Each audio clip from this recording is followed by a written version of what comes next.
Good morning everybody. Good morning sir. ఆగండి sir, అక్కడే ఉండండి సార్.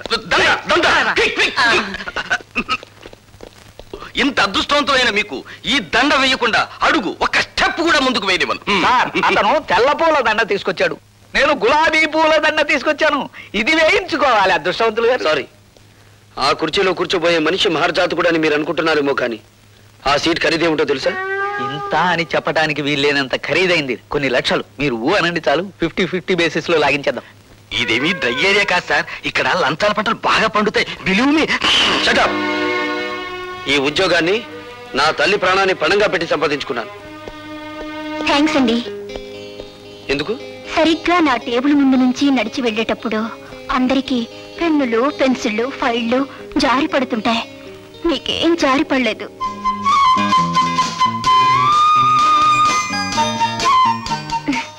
ఐసి, రేపటి నుంచి ఎవరి పెన్నులు పెన్సిళ్ళు జారి పడకుండా నీకు ఒక తారక మంత్రం చెప్తాను. అలాగే సార్.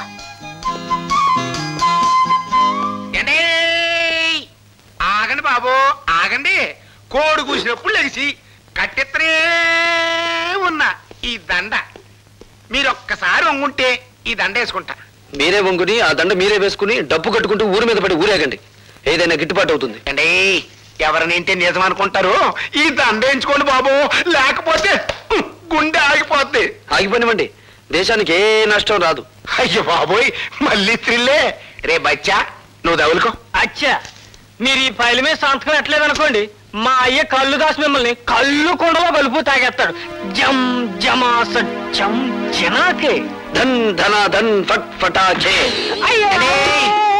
ఇదేం బాగాలేదండి. మీరు ఈ దండ ఎంచుకుని మర్యాదగా ఫైల్ మీద సంతకం పెట్టకపోతే థ్రిల్ అయిపోద్ది. ఆ తర్వాత మినిస్టర్ గారి ముందు మీరు చేతులు కట్టుకుని నిలబడాలా. ఏడ్చాలో వెళ్ళు. ఏంటి ఇంకా థ్రిల్లే? సరే, ఎంతకింత థ్రిల్ నేను ఇస్తా. వెళ్ళు. చూడు బాబు, నువ్వు ఇప్పుడు కూర్చున్న ఏ సీటు గత 10 ఏళ్లుగా మాది. ధర్మమో ఆపధర్మమో నువ్వు ఇప్పుడు ఆ సీట్లోకి వచ్చావు. నేను ఆ సీట్లోకి వచ్చింది నీతిగా నిజాయితీగా ఉద్యోగం చేయడానికి మంత్రి గారు. మేము కూడా నీతిగా నిజాయితీగా ఉండబట్టే మంత్రి పదవిలో ఉంటున్నామయ్యా. కావచ్చు, మీరుండేది 5 ఏళ్ళు, మేముండేది 33 ఏళ్ళు. ఎవడీడో బ్యాటరీ మన ఛార్జింగ్ లో ఉంది. హలో, మంది బ్యాటరీ కాదు, డైనమో. ఎప్పుడు డబుల్ ఛార్జ్ లో ఉంటుంది. అన్నో, ఎవడీడో నీ ముందే నా గాలి చెప్తా ఉన్నాడు. అండి, రాజకీయ నాయకుల బతుకులు గాలి తీసిన టైర్ లాంటివి. మీరేం కంగారు పడకండి. చూడు బాబు, మంచి వయసులో ఉన్నావు, అవి ఉండాలా మాత్రం పౌరుషం. నీ వయసులో మేం కూడా ఇంక్విలాబ్ జిందాబాద్ అంటూ కంఠనాళాలు తెగిపోయేలా అరిచాం. ప్రయోజనం కనిపించక పార్టీ జెండా మార్చాం. అంతే, పాకల్లో ఉన్న వాళ్ళం మేడల్లోకి వచ్చాం. మీరు పాకలో నుంచి మేడలోకి వచ్చినా, తిరిగి మేడలో నుంచి పాకలోకి మారినా నాకేం అభ్యంతరం లేదు. కానీ నేను ఇప్పుడు ఇక్కడికి ఒక ప్రభుత్వ ఉద్యోగిగా వచ్చాను. నా ప్రతి నిమిషానికి ప్రజాధనాన్ని జీతంగా తీసుకుంటున్నాను.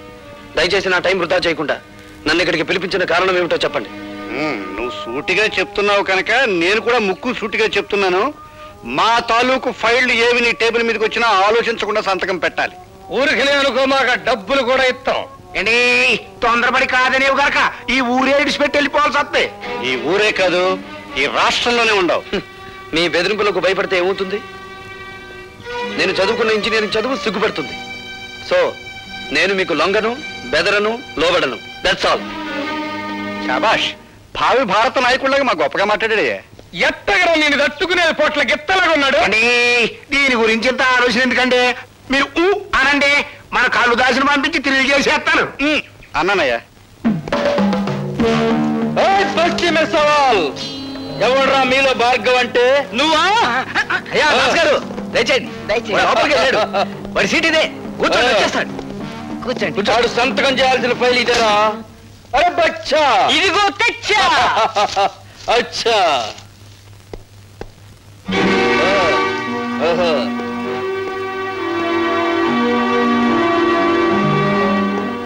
ఎవడరా నువ్వు? అరే బచ్చా. అచ్చా, నేను చెబుతానైనా. ఈయన మా నాయన, పేరు కల్లుదాసు. శాంతంగా ఉంటే కొండల కొండలు కళ్ళు తాగుతాడు, కోపం వస్తే పీపాలకు పీపాలు రగతం తాగుతాడు. రై, ముందా కుర్చీలోంచి జం జమా సత్యం చినాకే. ధన్ ధన ధన్ ఫట్ ఫటాకే. నా కొడుకునే కొడతావురా? నోరు జారితే నిన్ను కొడతాను. పనుండొచ్చాను గనక నిన్ను వదిలిపెడుతున్నాను. ఈ ఫైల్ మీద సంతకం పెట్టు. ఇంకో క్షణంలో నువ్వు ఇక్కడి నుంచి వెళ్ళకపోతే ఈ ఫైల్ మీద కాదు నీ కీళ్ల మీద పెడతాను సంతకం. ఇది గవర్నమెంట్ ఆఫీస్ అయిపోయిందిరా, లేకపోతే నిన్ను కళ్ళు కొండలో కలుపుకు తాగేసేవాడిని. ఆఫీస్ అని వెనకాడుతున్నావా? నీ ఇష్టం, ఎక్కడికి రమ్మంటావు చెప్పు. సాయంత్రం 5 గంటలు దాటాక నీ పేటకి, నీ వీధికి, నీ ఇంటికి ఎక్కడికి రమ్మంటావు చెప్పు, అక్కడికి వచ్చి తంతాను. ఫస్ట్ పటాకే. సాయంత్రం కొండ దగ్గరకు వచ్చి మన ఆయనతో కలవాడు, అప్పుడు చూద్దాం. ఇప్పుడు ఈ కుండ పగిలినట్టే నీ బాబు పట్టుకొని పగులుతుంది. వెళ్ళండి. హలో. హాయ్ భార్గవ. హాయ్. సాయంత్రం 5 గంటలకి మనం పార్క్ లో కలుసుకోబోతున్నాం. సారీ, ఇప్పుడే ఒక రౌడీకి అపాయింట్మెంట్ ఇచ్చాను. సాయంత్రం 5 గంటలకి ఊరి బయట కొండల మధ్య కొట్టుకుందామని. జోకా?